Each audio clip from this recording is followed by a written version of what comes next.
Hello friends, आज हम बात करते हैं एक्यूपंक्चर जब हम शुरू करना चाहते हैं और हमारे सामने पेशेंट आता है तो हम कैसे डिसाइड करेंगे इसको कौन से एक्यूपंक्चर पॉइंट्स देने चाहिए।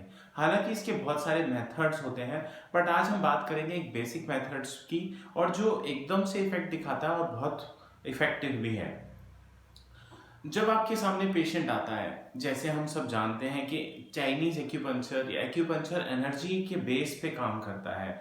जैसे हर पैथी का अपना एक फंडामेंटल सिस्टम होते हैं कि जिस पे वो काम करती है। जैसे आयुर्वेद में वात पित्त पे काम किया जाता है, इसी तरह से एक्यूपंक्चर में एनर्जी के फ्लो पे काम किया जाता है, मेरिडियन पर काम किया जाता है।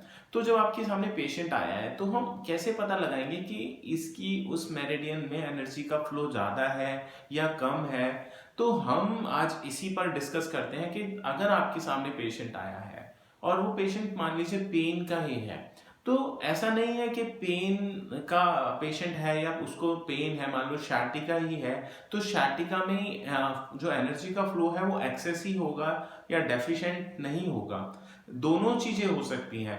पेशेंट हो सकता है उसको एनर्जी का फ्लो ब्लॉक होने की वजह से एक्सेस हो, और हो सकता है कहीं और ट्रांसफर हो रही है एनर्जी बीच में ही कि उसमें फ्लो प्रॉपर नहीं है। तो हम आज डायग्नोज करने में हम कैसे पता लगाएं कि इस मेरिडियन में या जो sciatica है या कोई भी और पेन है कि उसमें पेशेंट की एनर्जी को हमें बढ़ाना है, उसमें चैनल में उस मेरिडियन में एनर्जी को बढ़ाना है या घटाना है, क्या करना है। तो सबसे पहले हम आज पॉइंट्स पे कुछ कुछ पॉइंट्स पे बात करते हैं। जैसे अगर पेशेंट को पेन दबाने से बढ़े, ये हम यूज करते हैं जनरली डायग्नोस मेथड में, कि अगर पेशेंट दबाने से बोलता है बहुत दर्द हो रहा है और वो छूने नहीं देना चाहता, तो ऐसे केसेस में उसमें एनर्जी एक्सेस मानी जाती है। कि जब भी एनर्जी एक्सेस फॉर्म में होगी या स्टैग्नेशन की वजह से एक्सेस हो या किसी भी रीजन से एक्सेस हो, जब वो एनर्जी एक्सेस फॉर्म में होगी तो पेशेंट दबाने से उसको बहुत ज़्यादा दर्द होगा, वो उसको बोलेगा छुओ नहीं या टच मत करो। तो ऐसे केसेस में हमें हमेशा सोचना है कि वहाँ से एनर्जी को निकाला कैसे जाए, या वो अगर स्टैग्नेट हुई है या रुकी है तो कहाँ रुकी है, वहाँ से उसको रिलीज करा जाए। दूसरा होता है कि अगर मेरिडियन के रास्ते में कोई गांठ है, कोई लंप है या कुछ ऐसी चीज है या सूजा हुआ है, कोई मोटा हो गया है, तो ऐसे केसेस में भी हम एनर्जी को एक्सेस मानते हैं, डेफिशिएंट नहीं मानते हैं। तो ऐसे केसेस में भी हमें एनर्जी पॉइंट्स को या वो वहां पर जो भी पॉइंट्स हैं उनको सेडेट करना होता है, वहां से एनर्जी को रिलीज कराना होता है, उसको चैनलाइज करना होता है। इसके अपोजिट में ही अगर पेशेंट को दबाने से, मान लीजिए दर्द वाली जगह वो बोलता है दबाओ मुझे आराम पड़ता है, मसाज से जनरली उसे आराम पड़ता है, तो ऐसे केसेस में उसको एनर्जी डेफिशिएंसी है।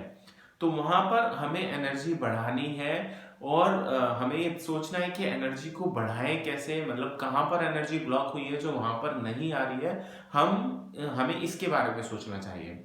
दूसरा है कि अगर जहां पर पेन है नमनेस के साथ है, सुन्न के साथ है, तो वहां पर भी एनर्जी जनरली डेफिशिएंट होती है।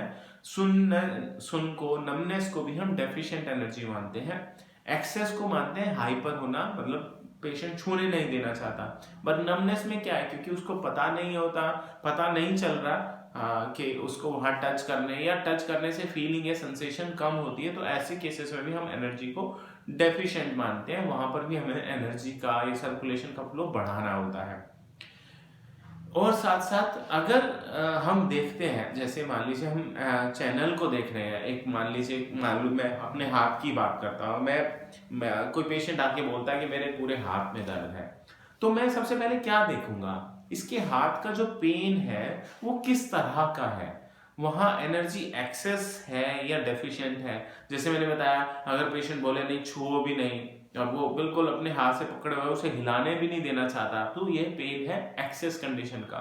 बट अगर पेशेंट अपने आप ही उस हाथ को दबा रहा है और उसको बोलता है, वो बोलता है दबाने से मुझे आराम पड़ता है, या वो ये कहता है कि मुझे अगर हाथ को मैं टाइट करके बांध देता हूँ, रस्सी से बांध देता हूँ या कपड़े से बांध देता हूँ तो मुझे आराम पड़ता है, तो ऐसा पेन डेफिशिएंट कंडीशन का होता है। तो हमें सबसे पहले ये डिसाइड करना होगा कि एनर्जी एक्सेस है या डेफिशिएंट है। बाद में हम सोचेंगे उसको कहाँ से रिलीज करना है, कैसे करना है। सबसे पहला पॉइंट आज हम यहीं पर यही बात करेंगे।